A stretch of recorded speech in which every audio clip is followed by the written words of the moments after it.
is a road that's known as America's Main Street. It's also known as the Mother Road, the Road of Dreams, the Great Diagonal Way. It has many names. To me, it's just simply my friend, and I know it as Route 66. My name is Dan Rice, and I've traveled Route 66 26 times, from Chicago to Los Angeles. I had a pretty bad car accident. It should have killed me, and it changed everything about my life.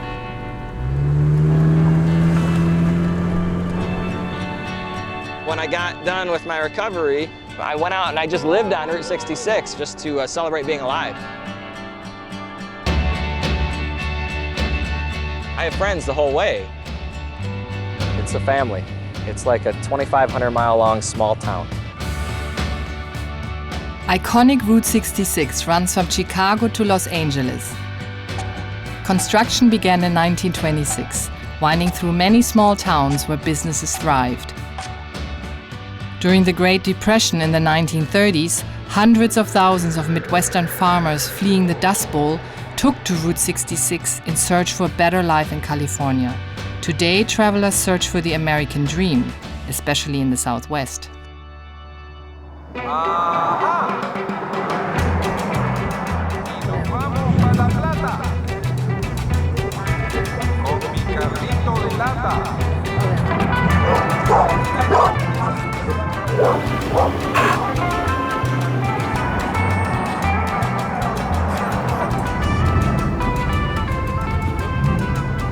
Albuquerque is the largest city in New Mexico. It owes its growth to Route 66, which runs through the heart of the city. But the true spirit of Route 66 can be found at the edge of town.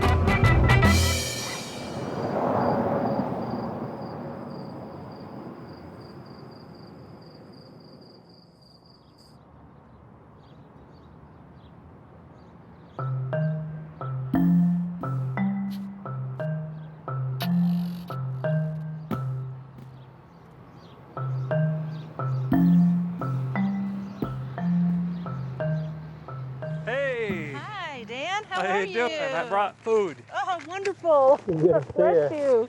Good to see you. My name is Vicki Ashcraft, and I live here at Enchanted Trails RV Park in Albuquerque, New Mexico. I actually started work here as the bookkeeper 25 years ago now. And over time, I bought everybody else out, so now this is my property.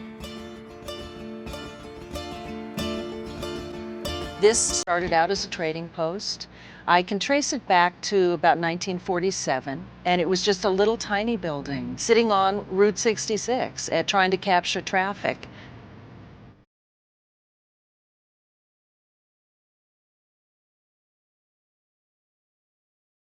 And they would build their buildings in the shape of an iceberg, and it would be a cafe.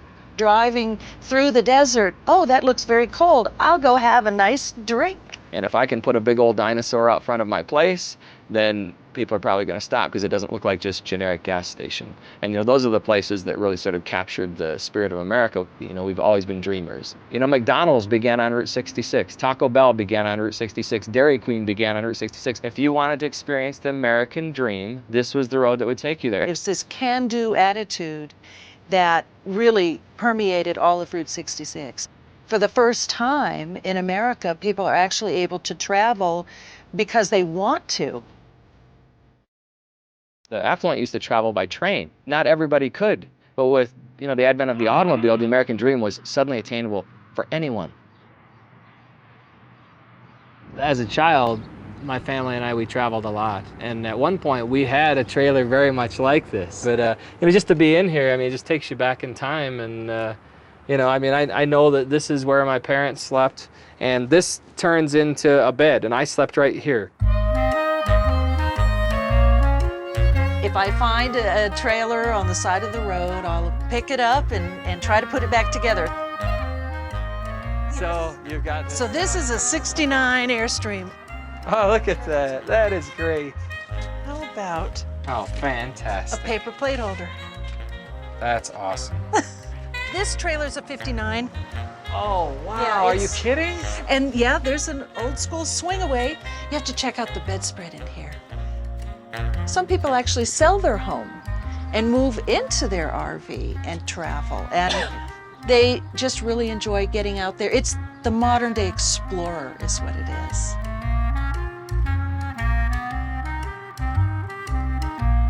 I get tired of the interstates, so I'll get off and we get to see more of Americana that way. Americana means traditional America rather than zipping along at 70 miles an hour on the interstate and whoo! Whoa, what was that? Whereas you have to get off on the old state roads and you have to slow down so you get to experience and see more of America. Larry Beyer. I'm from Harrisburg, Pennsylvania. And I'm Larry's wife, Cordell. And we travel 4 days on the road to get to Albuquerque, New Mexico. You know that this whole Route 66 thing really is just a marketing ploy. Go back to the past and experience what was here and which we've killed off in the meantime, but by gall, we're gonna wave the flag for the past. Advertising Route 66 now is a unique label that brings back a past that really covered many highways in addition to Route 66.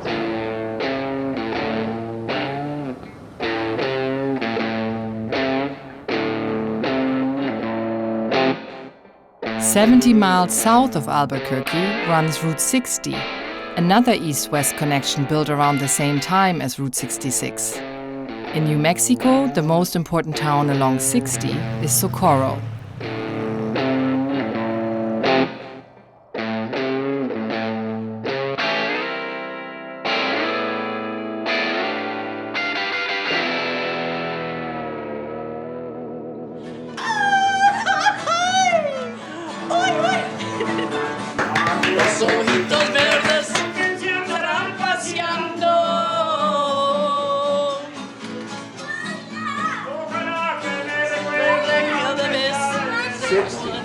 Is the not quite so cute girl at the dance. And so 66 got the publicity in the songs. 60, for me, it's straight across America. Backroads all the way.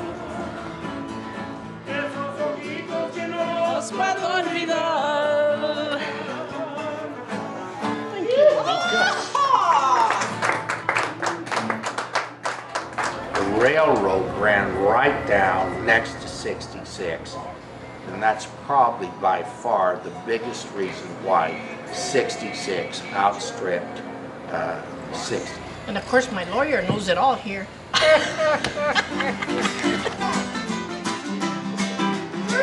They fall in love with Socorro. Yes. Then they come to the El Camino, and this is a hot spot of the whole town. And why do you come to the El Camino? Tell them why. I come to see Miss Dora. Miss Dora has been here for longer than I've been alive. We come here for Dora. That's it. Give me 5. I'm Dora Lucero, and I live in Socorro, New Mexico. So you're in the best town ever. We have farming. We have the VLA, which is about 40 miles from here to the west, and it's the big telescopes that we see the stars and the moon and Pluto and everything else. We have an army base about 35 miles from here. It's called Stallion Side. Have to do a lot of bombing and stuff.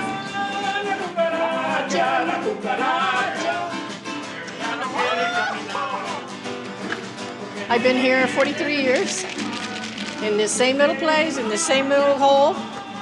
They want me to put a bar at my house. Can you believe it? I got a pool table already, so we got a big yard, we got grass, we got music, so all we need is, you know, for me to retire and have my own bar at home.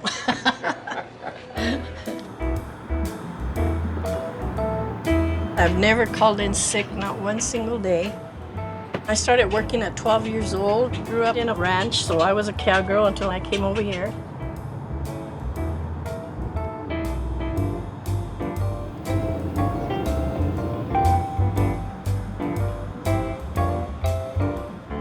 This is my little home. This is where I have the parties.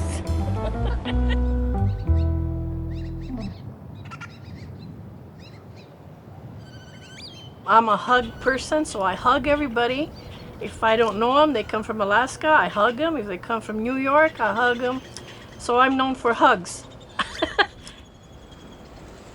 I'm a mother, I'm a grandmother, I'm a great-grandmother. I take care of my kids and my great-grandkids. I think that I have fulfilled my life for what I'm here for. And then my next step is just to kind of enjoy the rest of my life.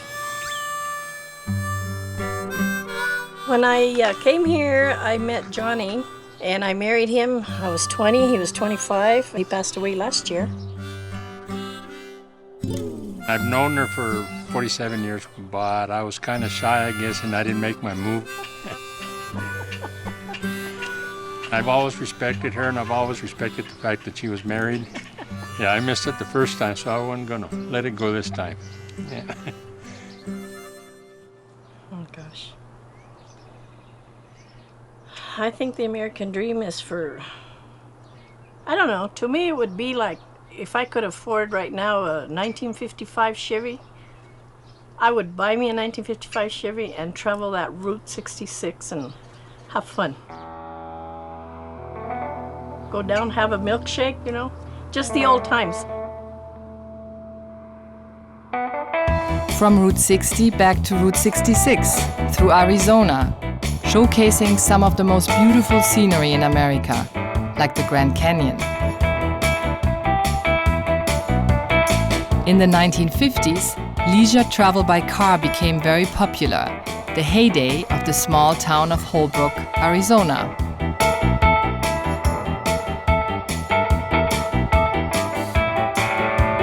Today, the real attraction in Holbrook is an eccentric 50s motel, which has been declared a historic monument.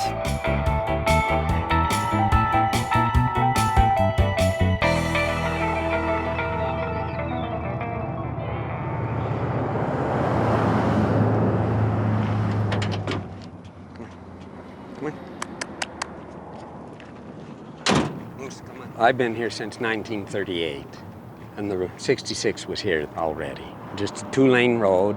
My dad thought that the best place to have a motel was on Route 66. Well, back in the 50s, people had all kinds of unique ideas that weren't considered unique then, but are considered unique now. Teacups and hogans and wigwams. We've tried to keep them basically as they were. My name's Clifton Lewis. I live in Holbrook, Arizona. I'm owner, together with a sister and a brother, of the wigwams. My name's Lilia Demuth, and I live here in Holbrook. I also work here at the wigwams. I was 12 years old when we opened. We sold Texaco gas. I can remember sitting there at the station, and we'd watch the cars go by. That's a 1950 Mercury. That's a 49 Ford.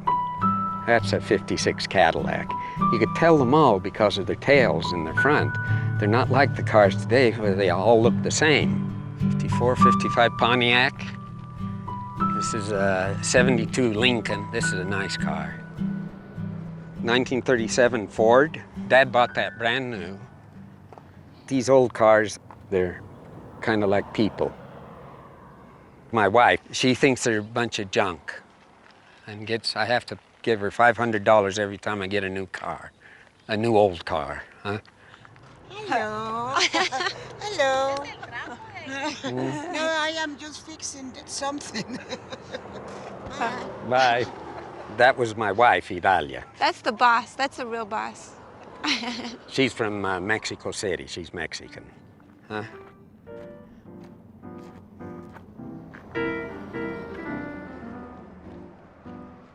This is our office. Most of our reservations, they're just written right into a book, just like they used to years and years and years ago. This is our register. Everything's just kind of old. You know, you can live one day without your Wi-Fi. It's good. We are not going to do anything with the internet. We're not going to put any telephones in, and we're not going to serve any breakfasts. If I sell this place and it gets out of the family, it's not going to be the same. My father built it.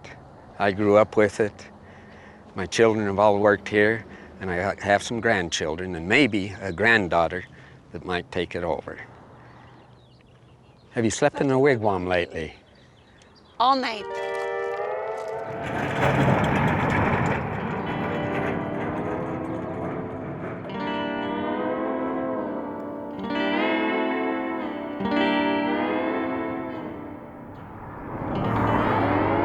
The 50s were the glory days of Route 66. But by the end of the decade, more cars needed more roads.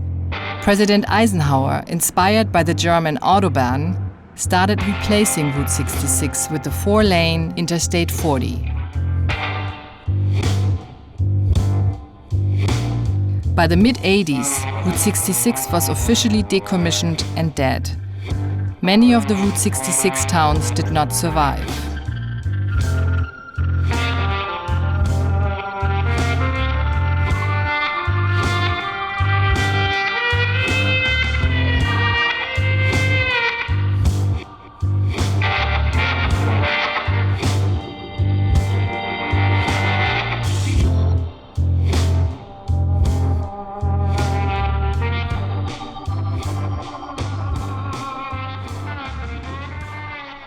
At one time, we had 3 motels and 3 gas stations and a restaurant across the street.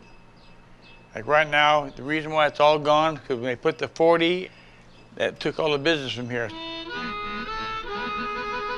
My name is Farrell Hastings. I used to work in New York. I got tired of the big city, so I retired and I came out here doing security. I don't have to look over my shoulder when I walk. It's peaceful. No drive-by shootings. Got bottled Coke, some sodas, no canned Coke, but we do have other sodas. How you doing? Well, it's a ghost town that ain't dead yet, let's put it that way.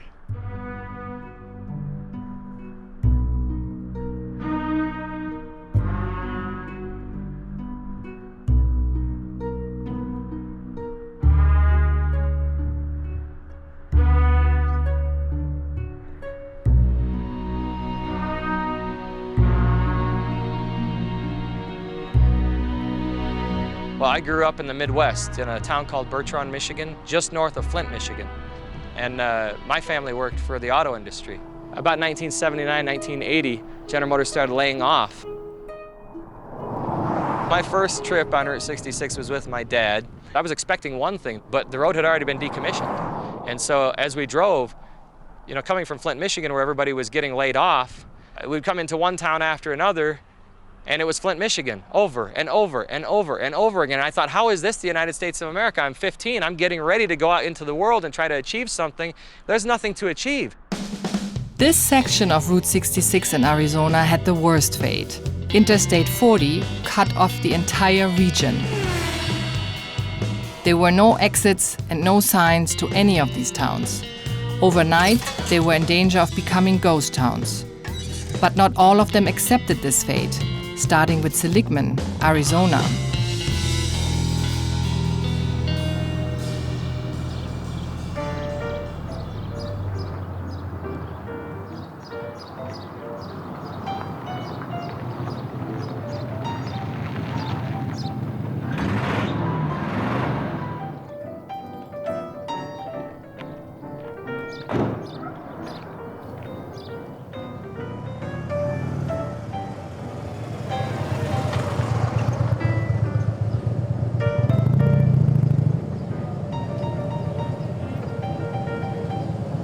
Is it that wants to shave? I'm ready. Oh, he's great. And how old are you?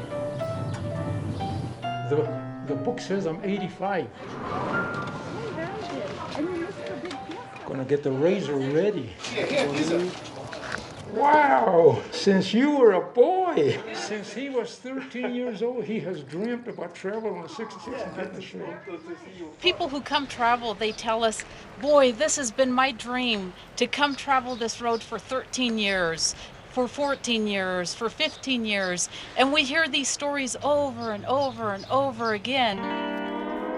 I am Angel Delgadillo, and I have lived in Seligman, Arizona all my life. My name is Myrna Delgadillo, and I live here in Seligman, Arizona on historic Route 66. And Angel is my dad, and I'm also his boss.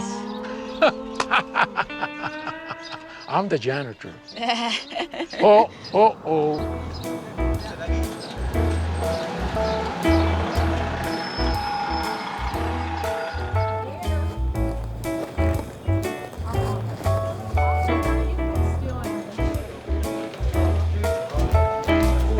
Right now, see a traffic jam here.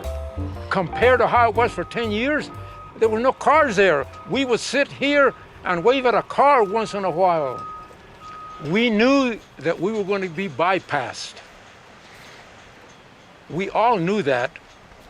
What we did not know is that the traveling public was going to take to I-40 like ducks take to water, and that they were just going to quit us.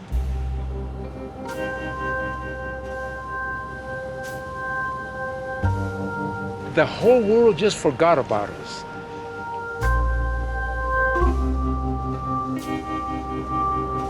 The day that we were bypassed at about 2:30, 3 o'clock in the afternoon, traffic stopped.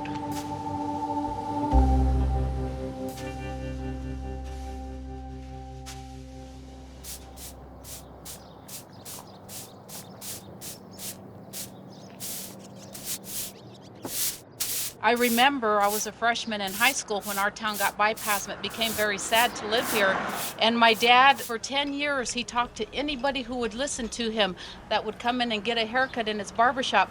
Well, I think we can get the economy back to our town by making Route 66 a historic highway.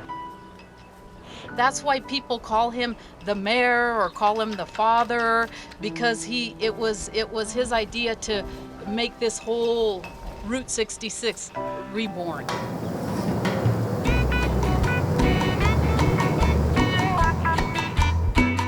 So this is where historic Route 66 began. Anytime you see one of those brown historic signs, it's because this fantastic gentleman, Angel Delgadillo. This road is as much about the people as it is about the road itself. There he is, right there. Hey! Good to see you. Good to see you too. How's this guy? How are you? He's speechless. Wow! How is Jessica and the baby? Very good. He'll be a year old on Tuesday. Aww. And my face is needing a shave. Follow me. All right, here we go. Here we go.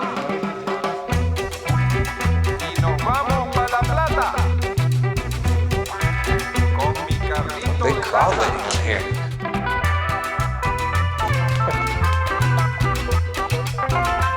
I followed your example. Oh my God. That's all I did. That's all I did. I'm not kidding. It sounds like a jumping tree. I watched what you did, and I thought, can I do that? I owe everything to you. Oh my gosh, Dan. No, that's a fact. And I think everybody on this road owes everything to you. Rock-a-bye baby on the treetop. When the wind blows, the cradle will rock. Oh my gosh, Dan. And there you are, ladies and gentlemen. Wow. Mr. Babyface in person. Wow. Thank you very much. My dad's goal was just to make his livelihood here and not to have to move away. And now America and the international world come to visit us, and we're very happy. We're able to make a living, and we're able to stay here in Seligman. I come from England. Wow, welcome. Billy Connolly. Billy Connolly, all the way from England. Hello. ¿Qué ¿Cómo estás? Guten Morgen. Bonjour. Toilets. Coffee. 1, 2, Sofa. You know what that means? When you have a beer, you go 1, 2, Sofa. Doing okay? Everybody doing good? Would you like some more coffee? No, thanks. No? Okay. Was everything all right for you? Very good, yes. Thank you. Where are you from? Scotland. Oh, Scotland? How interesting.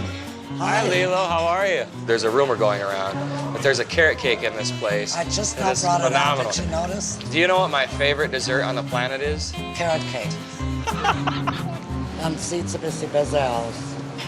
You know, I don't take buses unless they make reservations. Good for you. So I don't. I'm not Yeah, going to deal I've with stood it. out. This is my husband, Hi, how are you? I'm Dan. Pat. Hi, Dan. Dan. Nice to meet you. Yeah, I You're own the from shop at the end of California. 66. I've been on Route 66 50 years. And I've been in Seligman since 1962. My name is Lila Russell, geborene Hohmann. Und das ist meine Tochter Brenda. Und wir sind im Geschäft zusammen. Sie ist die neue Chefin und ich bin die alte Chefin jetzt. Oh, I should have said it in English, I'm sorry. My name is Lila Russell, geborene Hohmann, Wiesbaden, Deutschland. Oh, I'm speaking German again. God darn it. Ich bin die Lila Russell. Don't say spin. Ich bin. Just, no, that's German. Oh, God. My name is Lila Russell. And this is my daughter. Brenda Bryant from Seligman, Arizona. I'm in business with my mom at Westside Lilo's Cafe. I'll tell you what brought me, my husband. I married an American soldier in Wiesbaden. So his mom and dad both worked for the railroad here, for Santa Fe. You know, we got literally stuck. He got a good offer for a job, and we stayed here and raised 3 kids, and I've never regretted it. My mom, I have to say that. She came in 1963 to see if I was doing okay, and she came to Seligman and she said, "Oh my God, my poor child, what are you doing at the ass of the world?"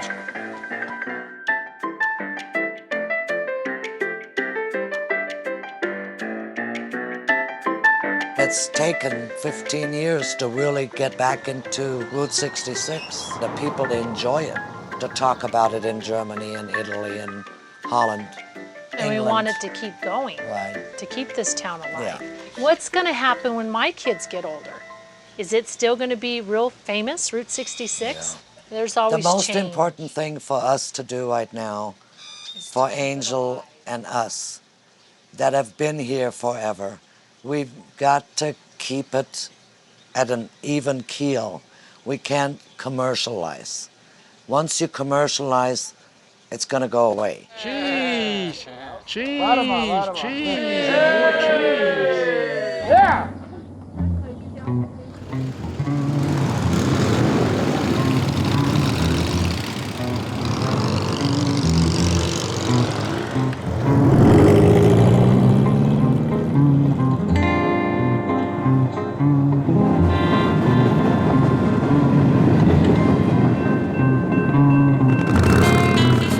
Route 66 was built along the railroad tracks.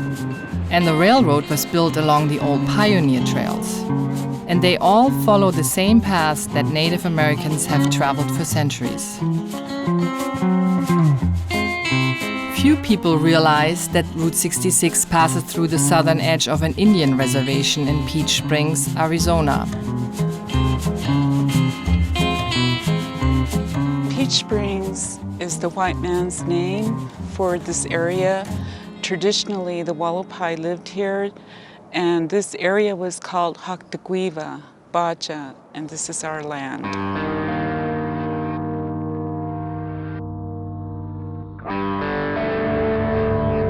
My name is Loretta Jackson Kelly. I'm a Wallapai tribal member here in Northwest Arizona.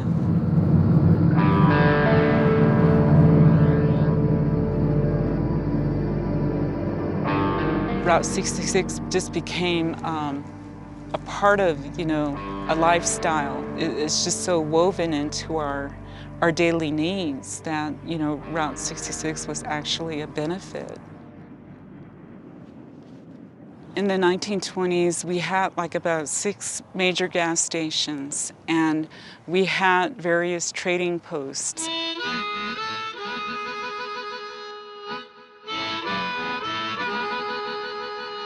The women sold their traditional baskets so that they could earn some money from the tourists.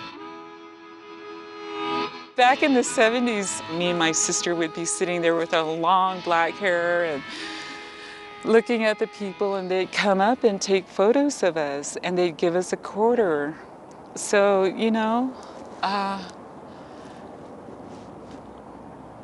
That's life, that's reality.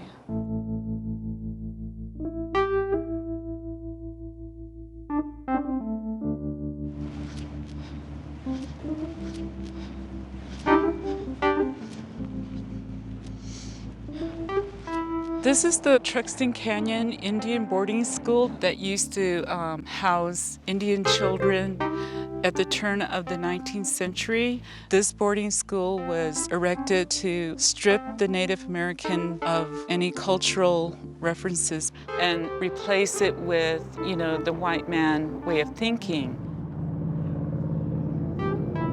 We could not speak our language. We could not refer to our old homelands. We could not do anything that would be of a native culture or traditions. It was kill the Indian, save the man concept. My name is Rudy Clark. My family name is Sutquatama, which comes from the chloride band of Wallapais. I currently live in Peach Springs, Arizona. There's a train down to LA. There's a train to LA. The train is called Wamborda because when the train goes by, it sounds like it's crying and it's going boop, boop.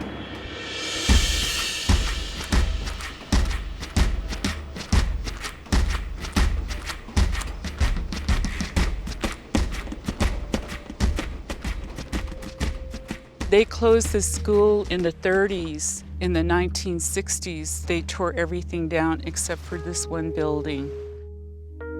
We fielded a lot of questions with our Wallapai elders about whether to preserve that building or not.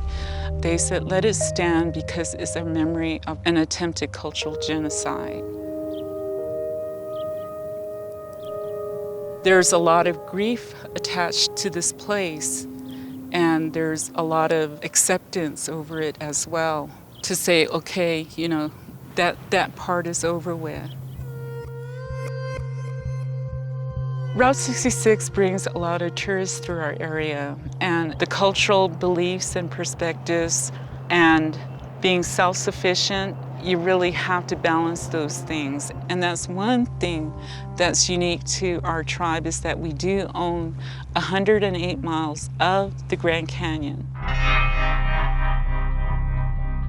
Our unemployment rates have dropped because of the enterprises that we have at Grand Canyon West.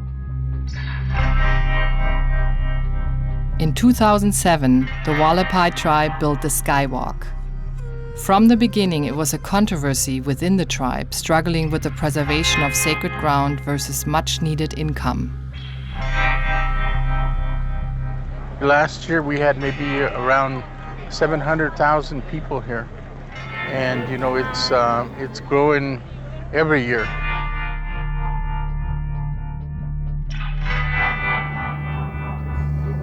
My name is Wilfred Watanami Jr., and I'm a member of the Wallapai tribe.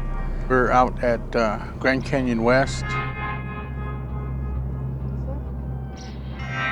The visitors we get here, you know, some of them know that it's operated by, you know, the Wallapai tribe. Most of them don't. And when they come down here, it gives us an opportunity to maybe educate them, let them know, you know, who we are, you know, what we are, you know, where we've been and where we're going.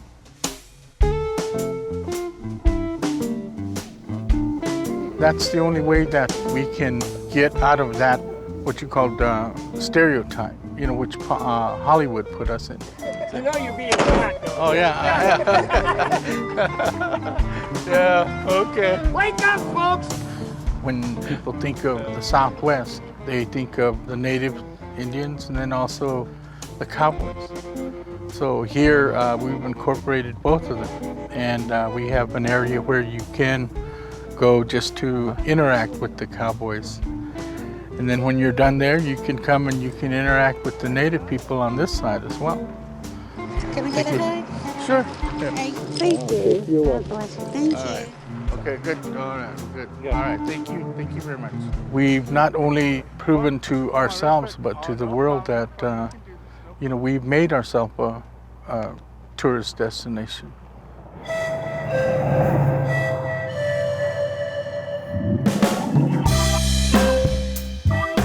There's a lot of desert in California and a lot of space for eccentric dreamers, even those who long to escape from the American dream.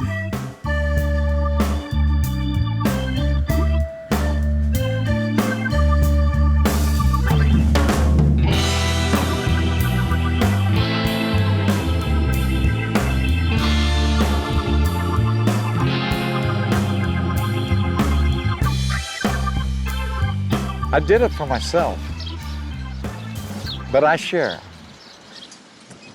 Hundreds, thousands of people have come here.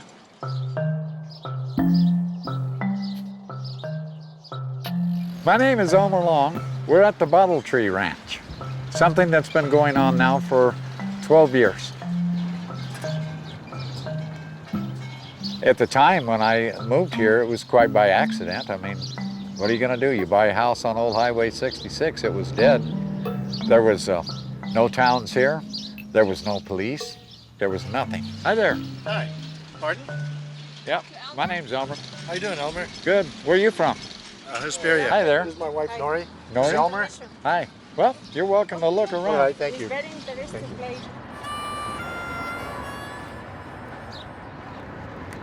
My next one. Whoops. And as usual, they still work. I'm a collector. I collect things, and I've got farm tools here that go back to even 1800s, and it's what they used in the old days. And to me, it's preserving it. It's here, and it's going to stay here forever, I hope. And that's Americana. Before reaching California's coast, Route 66 passes through Victorville. The only place that has preserved the spirit of Route 66 is a museum that opened in 1995. If you ever plan to motor west, travel my way, take the highway, that's the best. Get your kicks on Route 66. Da-na-na. My name is Amber Castaneda. When I first started working here, I wasn't too enthusiastic, but it was their enthusiasm that really got me going about it.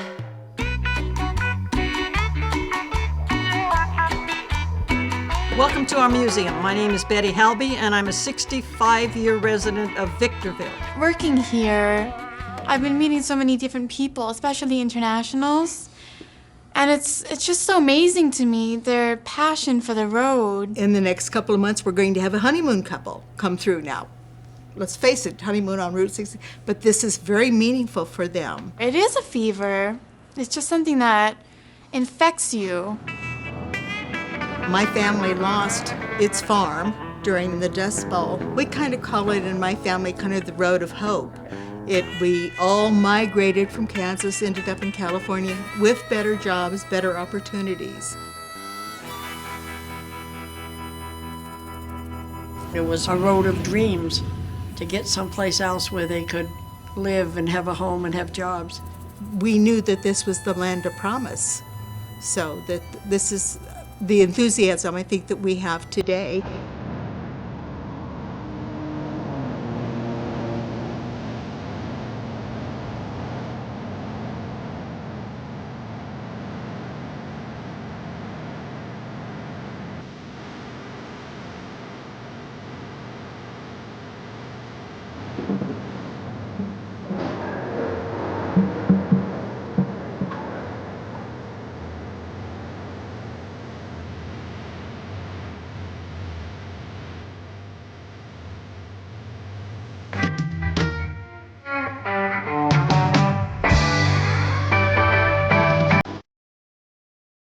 One thing I really like about Route 66 is that it's kind of, I feel like It's like a treasure hunt. Like each place you go, the person you meet will tell you about another place. This is our shop, 66 to Cali, at the end of Route 66. I'm Jessica Rice, and I'm originally from Michigan. This is my husband, Dan, and this is our baby. It's really hard to compete with this cute little guy here. There had never been a shop at the end of Route 66, which is hard to believe, but for 83 years of history, there was nothing at the end necessarily. Why are you known to the world? Because I created an ending to Route 66. We opened our shop here on the pier, and I bought the rights to the old end of the trail sign, which had gone missing in about 1959. This place represents so much promise to so many people, and so I wanted to capture that. There wasn't really anything out here doing that, and I know what it's always represented to me, and you know, it was one of the places that when I first came to California, I felt like I could do anything here, and I think a lot of people share that sentiment.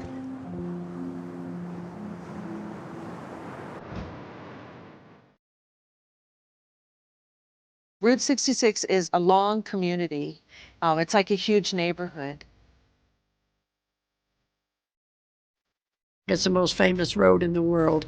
Highway of Dreams, yes. right. Main Street of America.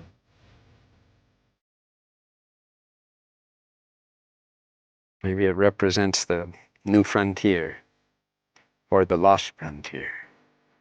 Good old days. History. I don't know what it is. You know, if I would know what it was, I'd can it and sell it. It isn't a job, it is a fantasy island.